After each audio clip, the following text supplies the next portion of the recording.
अस्सलाम वालेकुम। अक़वाम मुत्तहिदा का इजलास चल रहा है और वहाँ पर दुनिया जहान के जितने सरबराहान हैं मुख्तलिफ़ ममालिक के वो आपस में मिल रहे हैं।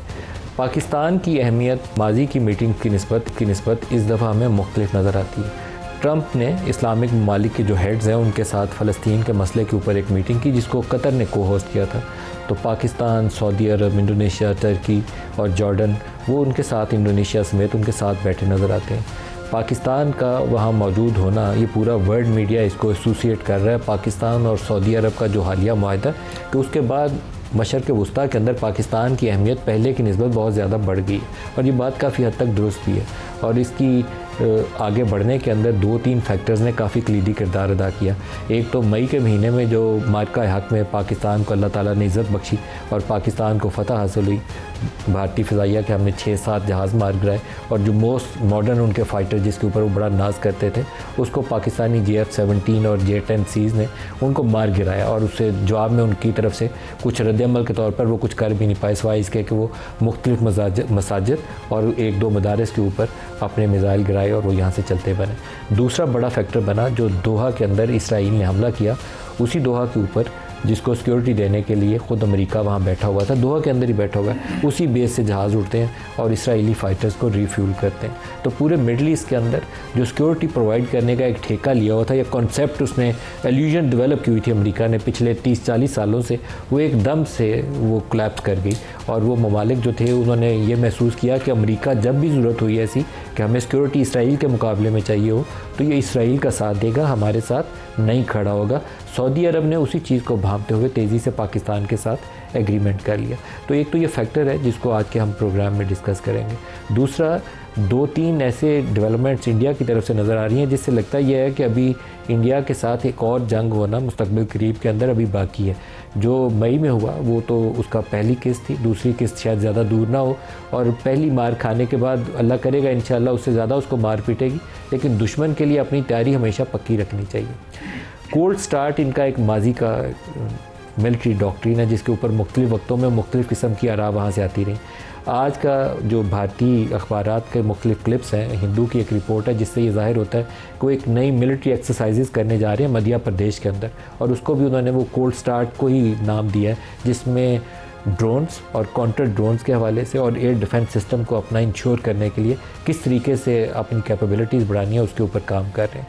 और उनके जो राजनाथ हैं उनके स्टेटमेंट भी इसी तरह के आ रहे हैं, काफ़ी जारहाना किस्म के बयानात हैं। तो ये 2 ख़बरें हैं जो आज के प्रोग्राम का हम हिस्सा बनाएंगे और जो हमारे साथ पैनलिस्ट हैं एयर मार्शल अरशद मलिक साहब हैं, बहुत शुक्रिया आपका अरशद मलिक साहब। लेफ्टिनेंट जनरल अब्दुल क़यूम साहब हैं, आपका भी सर बहुत शुक्रिया। मुनीर अकरम साहब साबिक़ सफ़ीर और अक़वाम मुत्तहिदा में पाकिस्तान के साबिक़ मुस्तकिल मंदूब हमारे साथ हैं, मुनीर अकरम साहब आपका भी बहुत शुक्रिया। इसके अलावा उमर करीम साहब King Faisal centre for research and Islamic studies वो हमें ज्वाइन कर रहे हैं। उमर करीम साहब आपको भी खुशामदीद प्रोग्राम में। एयर मार्शल अरशद मलिक साहब आपसे स्टार्ट करूँगा। पहले तो ये जो ट्रंप ने कॉन्फ्रेंस की है फ़लस्तीन के मसले के ऊपर, एक तरफ वो कह रहे हैं कि हमास को रिवॉर्ड करना होगा फ़लस्तीनी रियासत का क़याम, दूसरी तरफ कतर के साथ बैठ के जहाँ पे हमला भी हुआ और इन्होंने सूलतकारी की वहीं पे बैठ के उन्हीं के साथ एक कॉन्फ्रेंस भी कर रहे हैं। 2 मिली नहीं नज़र आई आपको? बिस्मिल्लाह रहमान रहीम, बहुत शुक्रिया। देखिए, मैं तो बड़े दिन से कह रहा हूँ कि ट्रंप साहब एक नाकाबिल एतमाद आदमी है, उन पर एतबार नहीं किया जा सकता और वो किसी वक्त भी पलट सकते हैं। मुझे एक बड़ी दिलचस्प बात जो उनकी जो एक्सप्लोसिव स्पीच थी आज की, जो पता ये चला कि 56 मिनट चली, जो कि 4 दफ़ा जो उनका एक डिप्यूटेड टाइम था उसको एक्सटेंड किया गया और उसमें शुरू उन्होंने यूनाइटेड नेशन से की और आपने वो देखा लिफ्ट और टेलीप्रॉम्प्टर्स का जो किया। आपको उसकी शायद वजह पता तो होगी कि उनको रेनोवेशन का कॉन्ट्रैक्ट नहीं मिला था, तो वो रेनोवेशन का कॉन्ट्रैक्ट यूनाइटेड नेशन का जो उनको नहीं मिला था उसका आज उन्होंने अपना गुस्सा पूरा कर दिया। Trump is Trump. It could be federal reserve का जो हेड है ना सर, जी, उसको वो डांटा है जाके कि $5 अरब जो है ना तुम लोग इस बिल्डिंग की रेनोवेशन पे लगा रहे हो। उसने कहा कि ये 5 साल पहले जो हमारी एक बिल्डिंग बनी थी ना, ये उसकी कॉस्ट है जो आप रेनोवेशन पे बता रहे हो, बट चीज़ इंसिस्टिंग है नहीं तुम लोग पैसे ज़ाया कर रहे हो। तो देखें, उनके मुंह में जो आता है वो बोल देते हैं। अब देखें, वो एक दुनिया की बहुत बड़ी जमहूरियत के अलंबरदार हैं और यहाँ पे सादिक खान जो कि तीसरी दफ़ा जमहूरियत, बुनियादी जमहूरियत के ढांचे के तौर पे सामने आते हैं, जिनको लॉर्ड किंग का अवार्ड दिया जाता है, उसको आप बदतरीन मेयर का खिताब देते हैं। और फिर एक और दिलचस्प बात, क्यों कहते हैं कि शायद सादिक खान जो है वो शरीयत ला रहा है, और मैं कहता साढ़े पाकिस्तान जब मुसलमान थे शरीयत आई नहीं तो वो कैसे ले आएंगे। इसी तरह अगर आपने एक और बात गौर की हो कि उन्होंने कभी भी पुतिन को और शी जिनपिंग को डायरेक्ट रिडिक्यूल नहीं किया। मेरी ऑब्जर्वेशन है, आप इसको क्वालिफाई भी कर सकते हैं। तो नदीम भाई, बात यह है कि ट्रंप साहब जो हैं वो सिर्फ ये कहते हैं कि जो मैं हूँ उसके अलावा कोई नहीं। यूनाइटेड नेशन में उनकी स्पीच अगर आप देखें तो वो एक इंतखाबी स्पीच लग रही थी कि जैसे वो कोई इंतखाब लड़ने आया कि मैंने ये कर दिया, मैंने ये कर दिया। और दूसरी उनकी ख्वाहिश अजीम है कि किसी तरह मैंने रोत हो कि नोबेल प्राइज़ दे दो, जो कि नहीं मिलना, उनको भी पता है। तो उनकी कोई राय को आप मोतबर ना जाने। इज़राइल के ऊपर बहुत क्लियर हैं वो। इज़राइल के मुकाबले में कोई मुल्क नहीं खड़ा हो सकता, भले वो कतर हो, सऊदी अरब हो, पाकिस्तान हो, टर्किया हो, कोई भी मुल्क हो। उनके जो मफादात इज़राइल के साथ वाबस्ता वो वही रहेंगे, और उसमें उनकी भरपूर सपोर्ट जो है उनके दोस्त और अलाइड्स कर रहे हैं। ऑल्दो ये ऑस्ट्रेलिया, कनाडा, जो कि उन्हीं के हलीफ होते थे, उन्होंने इस्राइल को, फ़लस्तीन की सियासत को तस्लीम तो कर लिया, फ्रांस ने भी कर लिया, बल्कि 193 में से 150 मुल्कों ने तस्लीम कर लिया। लेकिन इज़राइल के मुकाबले में हमास को और फ़लस्तीन के कभी भी वो फेवर नहीं करें।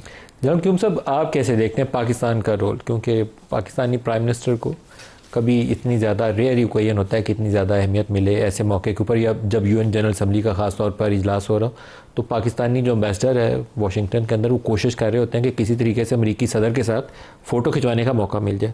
वो जो फ़ोटो अपना, उसके लिए हम हाथ जोड़ रहे होते हैं स्टेट डिपार्टमेंट के, गुजरते गुजरते प्रेसिडेंट से हाथ मिला दो ताकि फ़ोटो खींची जाए। तो it's a different occasion. Mid 90s में मैं मिलिट्री सेक्रेटरी था with prime minister Benazir Bhutto साहब। तो हम जब न्यूयॉर्क गए, यही जो एनुअल मीटिंग्स होती हैं जनरल असेंबली, तो हमारी कोशिश ये थी कि हमें कोई 20-25 मिनट मिले फ़ोटो अपॉर्चुनिटी के। And bill Clinton was the president.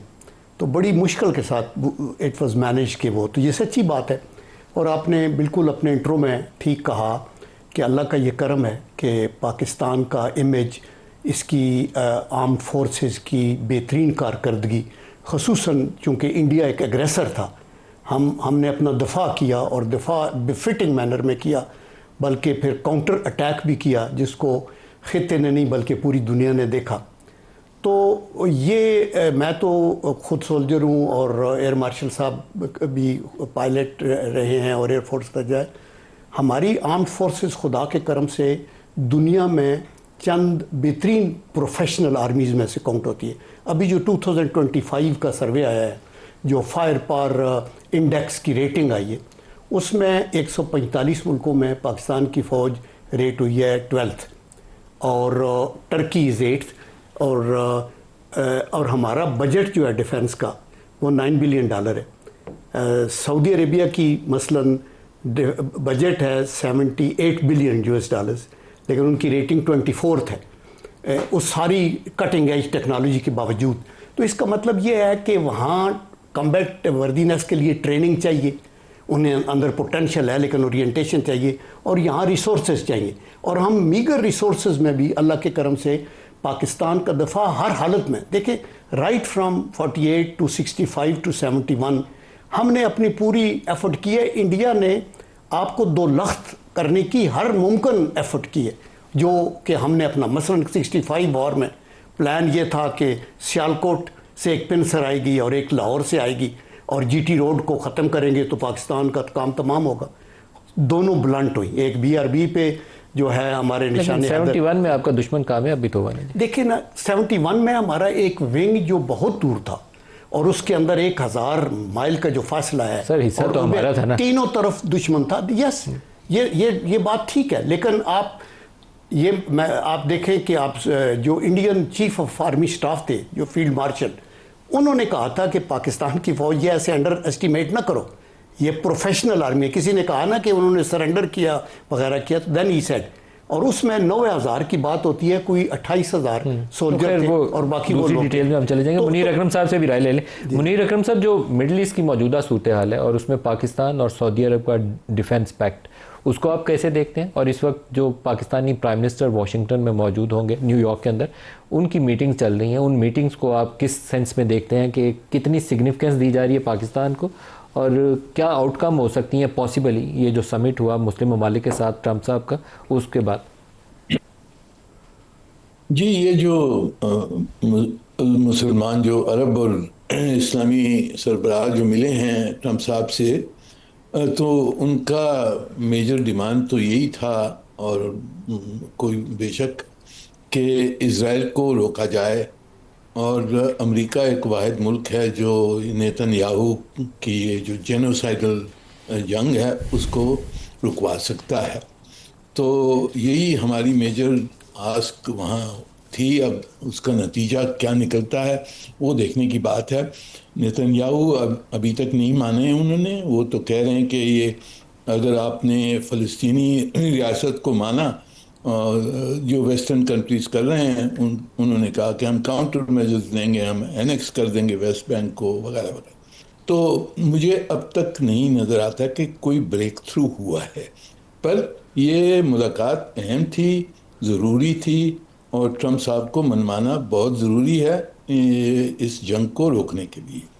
जहाँ तक कि प्राइम मिनिस्टर साहब की जो मुलाकात है मेरे ख़्याल में उसमें अगर नॉर्मल तरीके से पॉलिसी हो तो हमारी तवज्जो होनी चाहिए हमारे जो ख़ुद के नेशनल मसले हैं, जिसमें कश्मीर है, इंडस वाटर ट्रीटी है, और जो हिंदुस्तान की जो दहशतगर्दी की सपोर्ट है बलूचिस्तान और फ्रंटियर में, ये मसले हैं जिसके ऊपर यानी ट्रंप साहब ने जब ये सीज़ फायर करवाया था, कह रहे हैं सीज़ फायर मैंने करवाया, और उसी वक्त हमें उन्होंने दिलासे दिए थे कि जो आपके पॉइंट्स ऑफ फ्रिक्शन हैं हिंदुस्तान के साथ उसको हम हल करने की कोशिश करेंगे, मुज़ाकरात होंगी, न्यूट्रल जगह में होंगी। ट्रंप साहब ने वापस दोहराया है कि मैं कश्मीर के मसले के ऊपर मैं मीडिएशन करवाना चाहता हूँ, मैं मीडिएट करूँगा, मसले को हल करूँगा। तो मेरे ख्याल में हमारी जो सब में इम्पोर्टेंट आस्क होनी चाहिए, ये मुलाकात अहम है, पर हमारी सब में इम्पोर्टेंट जो डिमांड होनी चाहिए कि जी आपने कहा है कि मीडिएट आप कराएंगे तो आप करवाइए, फिर एक्टिवेट करवाइए, हिंदुस्तान को टेबल पे ले आइए, क्योंकि वहाँ से तो हमें सिर्फ धमकियाँ मिल रही हैं और जो अग्रेशन हमारे ख़िलाफ़ वो कर रहे हैं। तो अगर मसला आपने सही तरह से हल करना है तो हिंदुस्तान को आप टेबल पे ले आइए और डायलॉग शुरू करें, ये मसले हल करें। ये हमारी मेजर मैसेज मेरे ख्याल में तो यही होना चाहिए। बिल्कुल सही। उमर करीम साहब से बात करते हैं, किंग फैसल रिसर्च से हमें ज्वाइन कर रहे हैं। उमर करीम साहब, जो पाकिस्तान और सऊदी अरब का डिफेंस पैक्ट है वो कहीं ना कहीं इस वक्त वेस्टर्न कंट्रीज़ और वाशिंगटन के अंदर भी उसके ऊपर एक आंख होगी, वो देख रहे होंगे कि पाकिस्तान और सऊदी अरब कैसे आगे बढ़ते हैं, और ये फ़लस्तीन के ऊपर कॉन्फ्रेंस में भी सऊदी अरब और पाकिस्तान साथ साथ बैठे हुए हैं। तो आपको इसकी कितनी सिग्निफिकेंस और अहमियत लगती है? जी नदीम मलिक साहब, बिल्कुल ये बहुत सिग्निफिकेंट है, और मगरबी ममालिक में कुछ जगहों पे तो ये तासुर है कि ये कोई ऐसा ख़ास एग्रीमेंट नहीं है कि जो पहले से तारीखी तौर पर सऊदी अरब और पाकिस्तान की दिफाई कॉपरेशन है उसको ही फॉर्मलाइज किया गया है। लेकिन कुछ लोग ज़रूर ये बात कर रहे हैं कि पाकिस्तान एक नए प्लेयर के तौर पर जो मशरिक़ वस्ता की सिक्योरिटी डायनामिक्स हैं उनमें एंटर हो गया है। और इसका वाज़ेह प्रूफ मेरे अंदाजे के मुताबिक ये है कि आज पाकिस्तानी वज़ीर आज़म को एक मशरिक़ वस्ता से रिलेटेड मामले में ट्रंप साहब ने मदऊ किया। ठीक है, वहाँ पर इंडोनेशिया के सदर भी थे, ठीक है, वहाँ पर और ममालिक के लोग भी थे, लेकिन मैं नहीं समझता कि अगर ये बाइडन एडमिनिस्ट्रेशन होती तो यहाँ पर पाकिस्तान को मदऊ किया जाता। इससे पता चलता है कि पाकिस्तान की जो आपसी कम्युनिकेशन है वो ना सिर्फ सऊदी अरब के साथ बहुत अच्छी चल रही है बल्कि अमेरिकन इंतज़ामिया के साथ भी अच्छी चल रही है। लेकिन पाकिस्तान राइटली स्पॉटलाइट में है, तो जहाँ पर बहुत सारी चीज़ें अच्छी हो रही हैं वहाँ पर बहुत सारी चीज़ें जो हैं वो पाकिस्तान के लिए चैलेंजेस भी हो सकते हैं। जैसे कि मैं ये समझता हूँ कि प्रेसिडेंट ट्रंप ने इन तमाम ममालिक के जो सरबराहान है या जो रिप्रेजेंटेटिव हैं उनको इसलिए बुलाया कि आप हमास पर दबाव डालें कि ये लोग जो हैं ये वो मगवियों को छोड़ दें। और साथ में शायद प्रेसिडेंट ट्रंप इन ममालिक को ये भी मैसेज दे रहे हैं कि आप लोग वहाँ पर अपनी फोर्सेस डिप्लॉय करें। तो ये दोनों चीज़ें जो हैं ये काफ़ी इनमें हमें मोहतात रहने की ज़रूरत है। ये कुछ इतना अच्छा साबित नहीं होने लगा अगर हम इस तरफ बढ़ते हैं। और दूसरी तरफ ये है कि बाकी जो कई ममालिक उमर साहब, जो सऊदी अरब की स्टेटमेंट है फ़लस्तीन के हवाले से कि तमाम ममालिक उसको तस्लीम कर लें, काफ़ी ज़्यादा इसका इन्हिसार इसके ऊपर भी होगा कि GCC कंट्रीज़ और जो मुख्तलिफ इस्लामी ममालिक हैं जिन्होंने ख़ास तौर पर इसराइल के साथ तजारती रवाबित और सफारती रवाबित बनाए हुए हैं, वो ख़ुद क्या करते हैं। मतलब मैं सरप्राइज हूँ, Spanish prime minister Columbia university गए और वहाँ पे वो 65,000 जो फ़लस्तीनियों हैं उनकी शहादत का तज़किरा करते हैं और वो बड़े सख्त अल्फाज में कहते हैं कि एक तरफ यूक्रेन जंग के ऊपर तो एक इंसानी जो जानों का ज़िया है उसका तो वेस्ट सवाल उठा रहा है, लेकिन उसी जैसा मसला फ़लस्तीन में हो रहा है जहाँ 65,000 लोगों की शहादत हुई है और बच्चों को भूख के हाथों मारा जा रहा है, तो उसके ऊपर कोई नहीं बोल रहा। तो मुझे वो स्पेनिश प्राइम मिनिस्टर की स्पीच है वो किसी मुस्लिम हेड से और ख़ास तौर पर GCC से तो उसके ऊपर बहुत कम आवाज़ें सुनने में मिली हैं।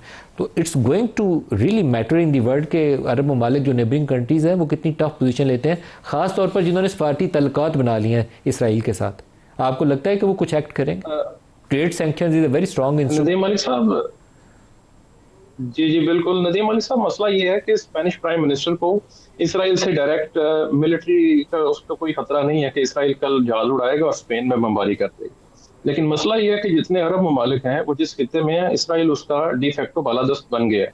और अब जो उन्होंने जो रवाबत कायम की है इसराइल से, इसराइल को एक्सेप्ट किया है, ये अगर मैं इसको कहूँ तो ये ऐसा ही है जैसे कि प्रोटेक्शन मनी है कि क्योंकि हमने आपको तस्लीम किया है इसलिए हम आप पर हमला नहीं करेंगे।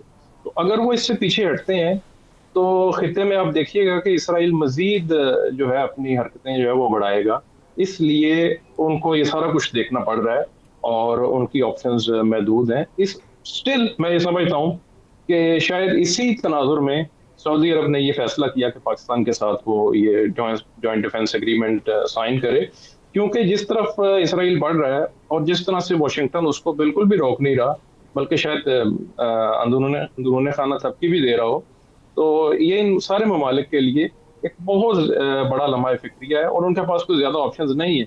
उनको रूस या चीन जो है वो उनका दिफा करने नहीं आएंगे।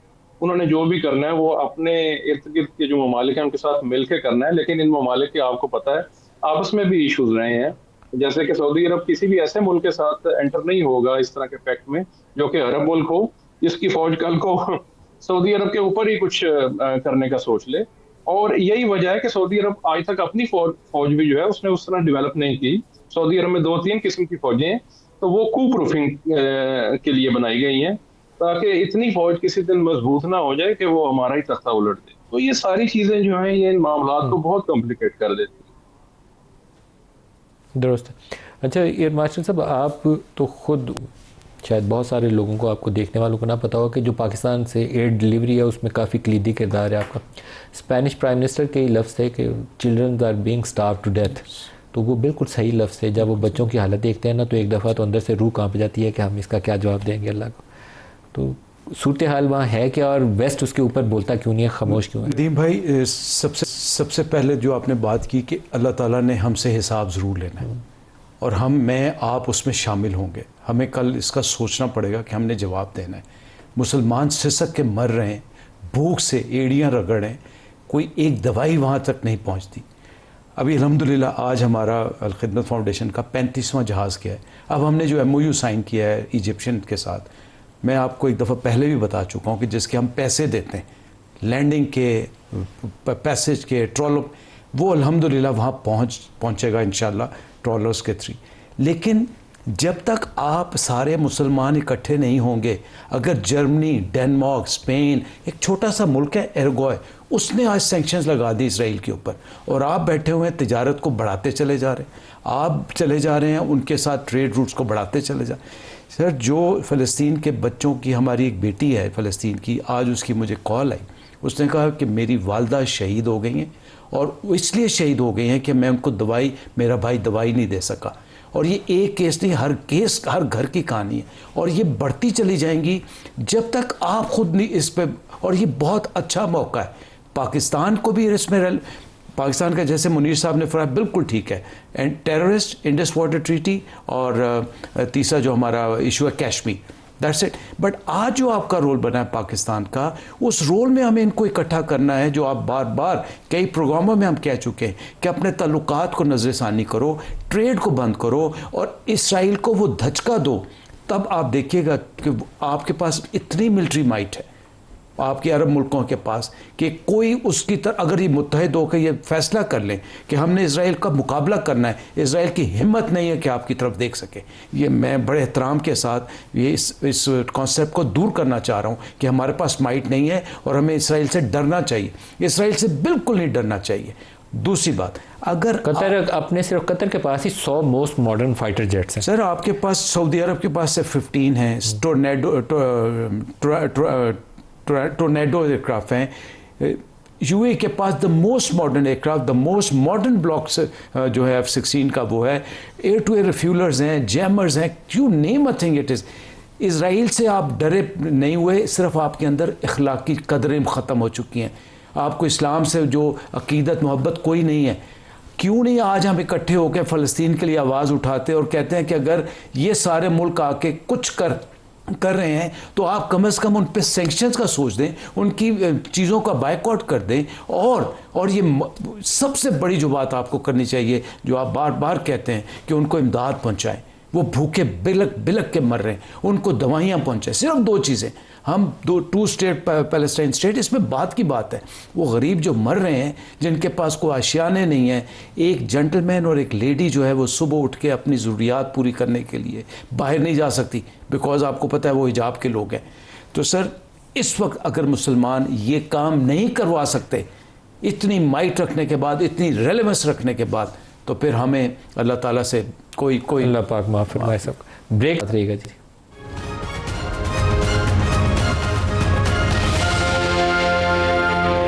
Welcome back. मैंने ब्रेक में जाने से पहले स्पेनिश प्राइम मिनिस्टर की एक स्पीच का कोलंबिया यूनिवर्सिटी में हवाला दिया था। उनका जो रेलेवेंट एक पार्ट है, छोटा सा क्लिप है, जिसमें वो हाईलाइट कर रहे हैं वहाँ पे जो इंसानियत सोज मजालिम हो रहे हैं। जनरल क्यूम सर, जो इन्होंने स्पीच में अल्फाज दोहराए हैं वो आपके दिल को टच करते हैं एकदम से। वो जैसे जैसे वो एक्सप्लेन करते हैं कि वहाँ कुछ हुआ और हम बोले नहीं है, वैसे सारा दुनिया सारी खामोश रही है। लेकिन सबसे पहले ये काम मुसलमानों के बोलने का।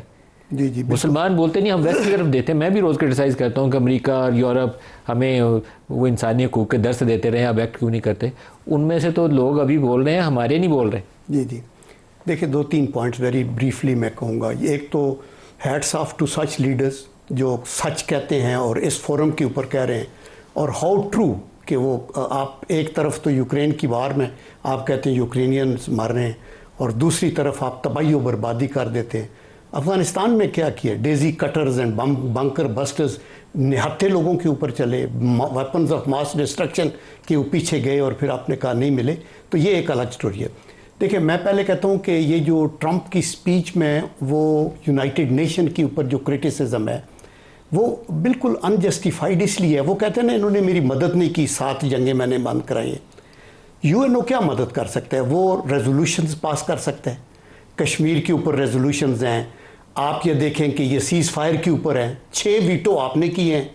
तो यूनाइटेड नेशन किधर से इफ़ेक्टिव हो जाए? उधर आपने उसकी एब्सोल्युटली।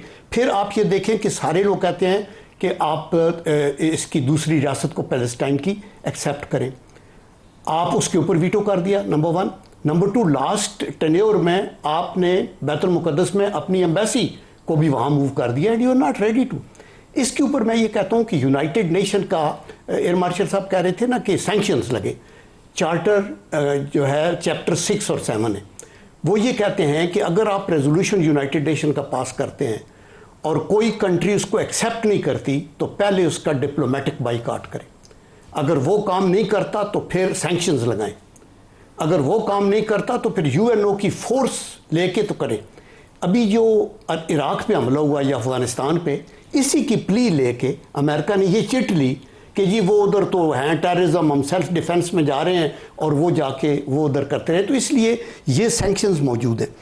तीसरा पॉइंट जो था, मैं ये कहना चाहता हूँ कि जो हमने बात की है ना कि डिफेंस हमारा प्रोडक्शन का जो एक सिस्टम होना चाहिए। हम काउंट कर रहे थे कि सऊदी अरेबिया के पास F-15 भी हैं और उनके पास यूरो फाइटर्स भी हैं, उन्होंने अभी टर्की से भी ले रहे हैं।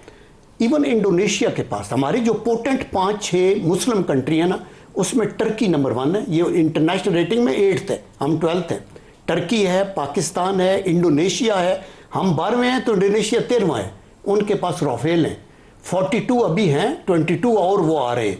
आप ये देखें कि ईरान है आपके पास और बाकी ये छोटी रियासतों के पास तो बजट ज़्यादा है। इन सब का डिफेंस बजट आप इकट्ठा करें तो तकरीबन $160 बिलियन बन जाते हैं, जबकि जो थर्ड हाईएस्ट है रशिया का बजट वो $126 बिलियन है। तो therefore it is the requirement. देखिए, हम किसी पे यलगार करने की मुसलमान नहीं सोच रहे, हम एक डिफेंस पैक्ट कर रहे हैं। तो मेरे ख्याल में एक बिगिनिंग शुरू हो गई है और उसके मुताबिक चलेगा। आखिरी पॉइंट ये है कि जो प्राइम मिनिस्टर मिलेंगे ट्रंप को, in addition to what ambassador साहब ने फरमाया कि कश्मीर का इशू है, टेररिज्म की बात है, हमारे वाटर की इश्यूज़ हैं, हम उनसे बाईलैटरल ट्रेड की भी बात करें।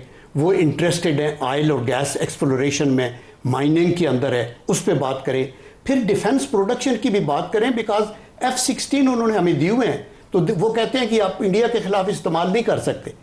द पॉइंट इज़ कि अगर हमारे ऊपर इंडिया अटैक करता है और तीसरा जो अगेन एयरबॉट साहब ने कहा कि इजराइल की जुर्रत नहीं होनी चाहिए। अर्ली 80s में इजराइल ने पूरी अटेम्प्ट करके, तैयारी करके कोटा पे हमला करने की प्लानिंग की हुई थी पूरी, और जब इधर पहले पता चल गया हमारे अपनी रिसोर्सेज से, तो अल्लाह का करम है उनको वो अवर्ट हुआ। और उसने Netanyahu is on record to have said कि ये हमारी सबसे बड़ा ब्लंडर था कि हमने पाकिस्तान को न्यूक्लियर बनने दिया। तो इसलिए प्राइम मिनिस्टर का प्रेसिडेंट से मिलना बड़ी अच्छी बात है, और उसके अंदर ये जो सारे इश्यूज हैं इनको हाईलाइट करना। मुनीर अकरम साहब से पूछे, मुनीर अकरम साहब, जो पाकिस्तान और इंडिया वाला, मैंने अभी आपको कोल्ड स्टार्ट के नाम से वो जो एक्सरसाइजेज वगैरह कर रहे हैं डिफेंस सिस्टम और ड्रोन अटैक के ऊपर वो काम कर रहे हैं, इसके ऊपर हमें अमेरिका के साथ जब बायलैटरल रिलेशंस की बात करते हैं तो उसको क्या हम कोई देखते हैं कि कोई बड़ा स्कोप हो सकता है अपना डिफेंस कोऑपरेशन में, क्योंकि ये चैलेंज हमारे ईस्टर्न नेबर की तरफ से किसी वक्त भी आपके सर के ऊपर दोबारा खड़ा होगा, तो इस एरिया में हम अमेरिका के साथ आगे बढ़ सकते हैं? नहीं जी, अमेरिका की एक स्ट्रेटेजिक और उसका मतलब है चाइना को कंटेन करने के लिए। उनके अभी फ़िलहाल ताल्लुकात बुरे हो गए हैं क्योंकि पर्सनल रीजंस भी कुछ हैं। वहाँ ट्रंप साहब का ईगो हर्ट हो गया है और हिंदुस्तान ने थोड़े अपने दांत दिखाए हैं, तो हिंदुस्तान को उन्होंने अभी सबक सिखाना है कि आप हमारे पार्टनर तो हैं पर जूनियर पार्टनर हैं। पर हिंदुस्तान उनके पास वापस जाएगा और वो घुसकर वापस उन्होंने जो उनकी पार्टनरशिप है उसको रिवाइव करेगा। हमारी जो पार्टनरशिप है वो चीन के साथ है। हमारी जो टेरिटोरियल इंटेग्रिटी को सेफ गार्ड करना है वो हमारी पार्टनरशिप चीन के साथ है। देखें, ये जंग जो हुई है इसमें हमारी कुव्वत तो थी, हमारे फोर्सेस ने बहुत अच्छा लड़ा, पर इक्विपमेंट कौन सा था? कैपेबिलिटीज़ हमने ज़्यादातर जो हैं हमारी कैपेबिलिटीज़ सब चीन से आती हैं और उन्होंने हमें टॉप ऑफ द लाइन चीज़ें दी हैं और उनकी कोऑपरेशन हमारे लिए बहुत ज़रूरी है हमारी सॉवरेनिटी को। मेरे ख्याल में अमेरिका के साथ कोई मुआहदा करके हमें फ़ायदा नहीं होगा, हम मुश्किल में पड़ जाएंगे। हमने अमेरिका के साथ तिजारत करनी है, उनसे मीडिएशन करवाएं, उनसे हम अच्छे ताल्लुकात रखें, पर जहाँ तक कि हमारी सिक्योरिटी है उसकी प्रेजर्वेशन में चाइना का रोल है और हमारा चाइना पाकिस्तान की जो स्ट्रेटेजिक पार्टनरशिप है उसको हमने मुकम्मल रखना है, उसको धचका हमने नहीं देना है गलतियाँ कर कर। बिल्कुल सही है। एक राजनाथ ने एयर मार्शल साहब जो इंटेंट है उधर उनकी वो अपने वो पब्लिक स्पीचेस के अंदर बता रहे हैं, तो आपकी तैयारी तो 100% होनी चाहिए कि आपके पास चैलेंज क्या है, वो किसी वक्त आता है, आ जाता है, 6 महीने बाद आता है, लेकिन उनके इरादे वाज़ें। आप बिल्कुल सही कह रहे हो, मैं आपकी बात से इत्तफाक भी करूंगा। हिंदुत्व सोच और आरएसएस सोच ख़त्म नहीं होगी, ये आपके पीछे पड़े रहेंगे और ये याद रखिएगा ये एक स्ट्रेटेजिक पॉज है जो कि एक नेशनल लेवल पे आया हुआ है। मैं ये चाहूँगा कि हम अपनी तैयारी तो करें और बिल्कुल हमारा चीन के साथ जो अज़ली रिश्ता है इंशाल्लाह डिपेंडेबल रिश्ता है और एक ट्रस्टवर्दी रिश्ता है, उसको बिल्कुल पनपना चाहिए। लेकिन मैं आपकी इस बात को ज़रूर आगे बढ़ाऊंगा कि ये वो वक्त है जहाँ पे हमें अमेरिका को टेस्ट करना चाहिए। अगर हम उनकी लव बर्ड्स हैं तो उस लव बर्ड का फ़ायदा उठाएं और उससे कहें कि आओ भाई, हमने तो तुम्हें साबित करके दे दिया कि हम अल्हम्दुलिल्लाह एक सॉवरेन नेशन है और हमारे पास वो सलाहियतें हैं जो कि हमने यूज़ नहीं की। हमने थ्रेशोल्ड को भी कंट्रोल किया है। आपने फरमाया था कि 6+1 7 तो हो गए थे, it could have been gone to 20 also. तो हमने उस थ्रेशोल्ड को कंट्रोल किया हुआ है, उस टेक्नोलॉजी को हम नहीं लेना चाह रहे। तो तुम हमारे जो दोस्त बनते हो, आओ और हमारे इन 3 महाजों पे हमारी मदद करो। हम कोई तुमसे मुआहदा नहीं करें, लेकिन तुम्हारे बयानियों को लेके आगे चलते हैं कि terrorist, we are not terrorist, we are not hub for the terrorist. Kashmir issue जो कि गज़ा के बाद मेरे ख्याल में दुनिया का सबसे बड़ा एक इशू जो है वो कश्मीर का इशू है, because 2 nuclear powers are involve. उस लिहाज से आप उसको आगे भी लेके जा सकते। और तीसरा आपका Indus water treaty, because climate change, water requirement, ये बड़े क्लाइमेट चेंज तो ट्रम्प मानते ही नहीं हैं। वो तो कहता है वो कॉन्वेंस जॉब है जो कहते हैं क्लाइमेट चेंज है। आपने कल तकरीर नहीं सुनी उसकी पूरी, वो तो रिडिक्यूल कर रहे हो। मैं कह रहा हूँ कि इसको टेस्ट करें, इसकी मोहब्बत को टेस्ट करें, वरना वो ऐसी मोहब्बत का क्या फ़ायदा। सर वो करेंगे ना, क्रिप्टो में करेंगे उसकी मोहब्बत का टेस्ट, जहाँ ट्रम्प की फैमिली इंटरेस्ट है, उसके अलावा वो बातें नहीं करता वो। आपका तो काम है ना अपना। हाँ बिल्कुल सही, आप अपने मफादात बताएंगे या पाकिस्तान का मफाद ये। जबकि इस पर मैं ये कहना चाहता हूँ कि देखिए, अमेरिका की मोहब्बत तो welcome, but I think we will take it with a pinch of salt, because हम डसे हुए हैं। आप देखिए कि एन मौकों पे इन्होंने प्रेसलर अमेंडमेंट और फलानी क्या कुछ है जो इन्होंने पाकिस्तान के मुतल्लिक नहीं किया। जब फॉरेन पॉलिसी गोल इलाके में अचीव हो जाता है फिर वो सैंक्शन नहीं लगाते हैं। हाँ, फिर वो सैंक्शन लगाते हैं। एक China on the other hand, हुकूमतें बदलती रही हैं हमारे पीपल टू पीपल, और वो बड़े डीप रूटेड। और मुझे डिफेंस प्रोडक्शन का पता है, 5.5-6 साल में POF में करता रहा। जो चीज़ भी है वो जाइंट, हम उन्होंने टेक्नोलॉजी भी हमें दी है और वो सब कुछ हमारे साथ करते रहे। तो इसलिए मेरे ख्याल में हमें ये अमेरिका के साथ अपने तौर के ऊपर वेरी कॉशियसली आगे जाना है, लेकिन हमें आउट ऑफ डाउट भी नहीं होना चाहिए कि China is their sincere friend. Number 2, जो इंडिया का जो बात कर रहा था, देखिए इससे तो कोई मुबरा नहीं है, हम कभी भी कंप्लेसेंट नहीं हो सकते, ये कभी भी डंग मारेंगे।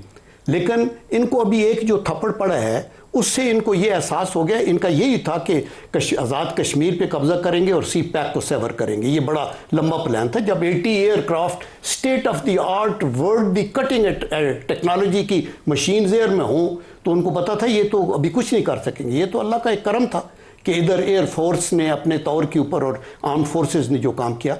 अभी मोदी का मसला और इनका मसला, ये जो लीडर ने सुनाया, बिहार में इलेक्शन है नवंबर के अंदर, मोदी जो है डिक्लाइन की तरफ है।